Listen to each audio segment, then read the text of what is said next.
materi paragraf kemarin yang dijelasin Kak Putra, kamu ngerti nggak, Tia? Enggak lah, kita kan kemarin. Teknik pengembangan paragraf bisa terbagi menjadi dua. Satu, pengembangan paragraf yang memiliki kalimat topik terbagi pada 7 bagian. Satu, teknik pemulaian penjelasan. Kedua, teknik perbandingan atau pertekanan. Ketiga, teknik pemberian contoh.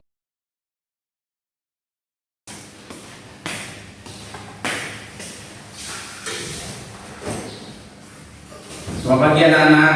Selamat pagi, Pak. Apakah kalian semua telah paham tentang materi paragraf kemarin? Belum, Pak. Di bagian mana kalian yang belum paham? Pengertiannya, Pak. Tapi apa sih pengertiannya, Pak? Jadi paragraf itu adalah kumpulan dari kalimat-kalimat di mana di kalimat itu terdapat satu kalimat topik. Nah, satu kalimat topik itu akan dijelaskan oleh kalimat-kalimat penjelas di dalamnya. Itu. Jadi kegunaannya apa aja, Pak? Fungsi paragraf ada 5. Yang pertama yaitu mempermudah kita dalam memberikan penjelasan terhadap kalimat topik atau kalimat utama yang dibahas. Yang kedua, mempermudah juga kita dalam penataan topik-topik paragraf menjadi satu kesatuan karangan. Yang ketiga, memisahkan dan menjelaskan pergantian dari satu topik ke topik berikutnya. Keempat, mempermudah pembaca dalam membaca tulisan penulis. Yang kelima, mempermudah pembaca dalam memahami alur pikiran penulis. Baiklah, sampai di sini masih ada yang ingin ditanyakan? Tidak. Oke, karena tidak ada yang ditanyakan dan waktu saya juga sudah habis, saya akhiri sampai di sini. Saya pamit dulu. Assalamualaikum warahmatullahi wabarakatuh. Via, gimana? Kamu udah ngerti semuanya? Belum, aku belum ngerti, Cik. Gimana kalau kita diskusiin aja bareng Sophia, Eka, Marigita? Boleh tuh. Sophia, apakah kita bisa berdiskusi tentang paragraf? Soalnya kami belum mengerti tentang jenis-jenis, syarat, struktur, dan teknik pengembangan data. Boleh tuh. Aku akan menjelaskan tentang jenis-jenis paragraf dan Sophia akan menjelaskan tentang persyaratan dan struktur paragraf. Dan yang terakhir itu pengembangan paragraf yang akan dijelaskan oleh Regita. Setuju? Jenis-jenis paragraf ada 3 yaitu 1. Berdasarkan kelengkapan, yang kedua berdasarkan fungsinya, dan yang ketiga itu berdasarkan teknik pemaparannya. Saya akan menjelaskan yang pertama yaitu berdasarkan kelengkapan. Berdasarkan kelengkapan itu ada 2, paragraf sederhana dan paragraf sempurna. Paragraf sederhana itu paragraf yang terdiri dari 1 atau 2 kalimat yang berisi pengantar, penutup, dan peralihan topik bahasan. Sedangkan paragraf sempurna yaitu paragraf yang terdiri dari beberapa kalimat, 1 atau 2 kalimat menyatakan topik, dan yang lainnya menjelaskan teknik topik bahasannya. Contoh paragraf sederhana, saya akan mengambil salah satu contoh, yaitu dalam bab ini dibicarakan 2 hal yang saling berkaitan, yaitu perkembangan kosakata bahasa Indonesia dan pengembangan kosakata bahasa Indonesia. Perkembangan dan pengembangan menyangkut 2 hal yang berbeda apabila dilihat dari proses kejadiannya, tetapi apabila dilihat dari hasilnya merupakan 2 hal yang sama. Itu contoh paragraf sederhana. Kemudian contoh paragraf sempurna. Contoh paragraf sempurna, saya akan ambil salah satu. Semua suara di atas 85 dB dapat mengakibatkan kehilangan pendengaran. Kehilangan pendengaran ini tergantung pada kekuatan dan lama suara. Misalnya selama 8 jam, mendengar suara berkekuatan 90 dB dapat menyebabkan kerusakan. Semua ledakan dan yang suaranya berkekuatan sampai 140 dB dengan segera menyebabkan kerusakan dan menyebabkan rasa sakit yang amat sangat sakit. Anda akan mendengarkan suara berkekuatan 85 dB jika harus meninggikan suara. Yang kedua, saya akan menjelaskan paragraf berdasarkan fungsinya yang terdiri dari 4. 1. Paragraf pembuka, yang kedua paragraf penghubung, dan yang ketiga paragraf penutup, dan yang terakhir itu paragraf pokok atau pengembang. Paragraf pembuka yaitu paragraf yang terdapat di awal suatu karangan yang berisi pengantar untuk masuk ke suatu topik bahasan. Yang kedua, paragraf penghubung. Paragraf penghubung itu paragraf yang terdapat di dalam suatu karangan yang lazim digunakan untuk memperlancar peralihan suatu topik. Yang ketiga, paragraf penutup, yaitu paragraf yang terdapat di akhir suatu karangan. Dan yang terakhir itu paragraf berdasarkan pokok atau pengembang. Paragraf ini yang berisi gagasan utama atau ide utama. Paragraf ini berfungsi jenis paragraf berdasarkan teknik pemaparannya.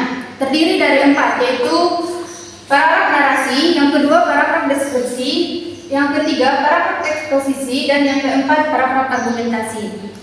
Paragraf narasi yaitu paragraf yang menceritakan suatu kejadian atau peristiwa. Contohnya, pagi itu Andi berangkat sekolah lebih awal.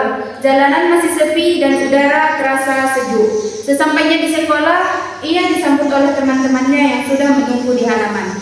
Yang kedua, paragraf deskripsi. Paragraf deskripsi ini menggambarkan suatu benda, tempat atau suasana. Contohnya, pantai itu begitu indah. Airnya biru jernih, pasirnya putih lembut, dan angin laut berhembus pelan membawa aroma khas laut. Yang ketiga, paragraf eksposisi.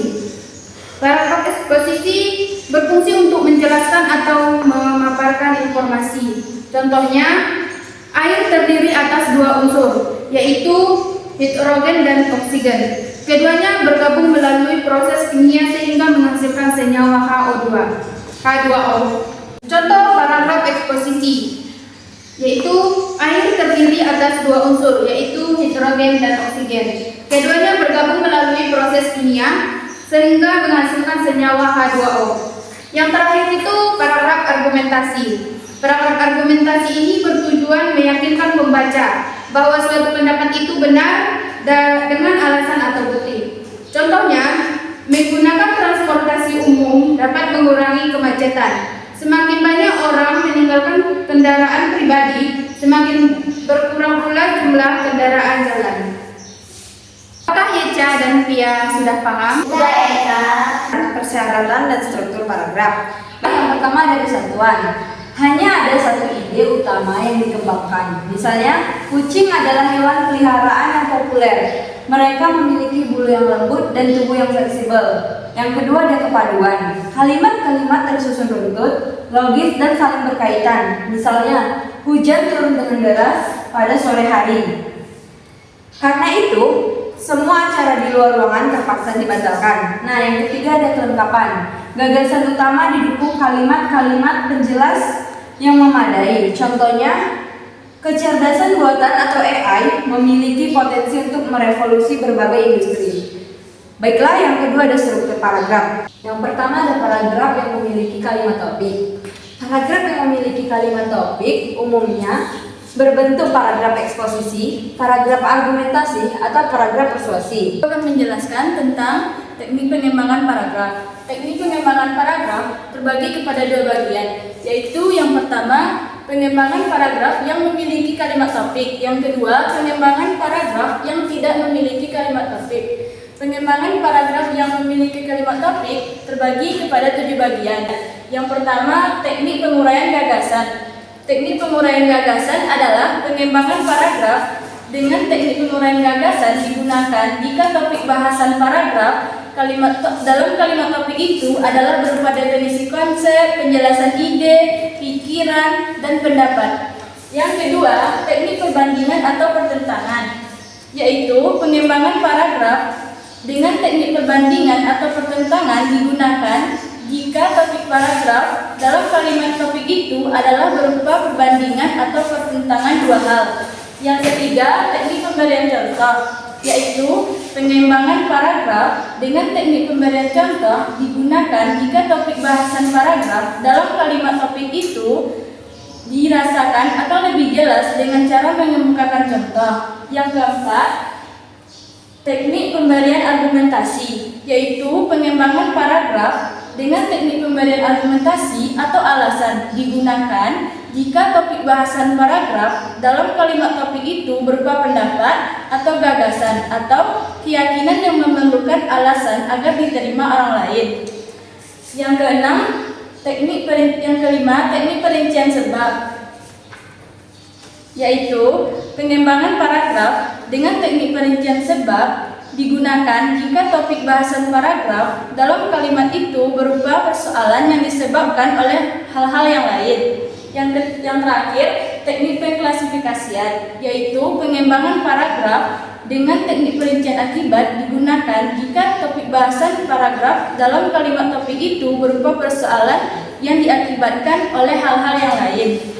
Yang kedua, pengembangan paragraf yang tidak memiliki kalimat topik, yaitu terbagi dua. Yang pertama, teknik urutan ruang.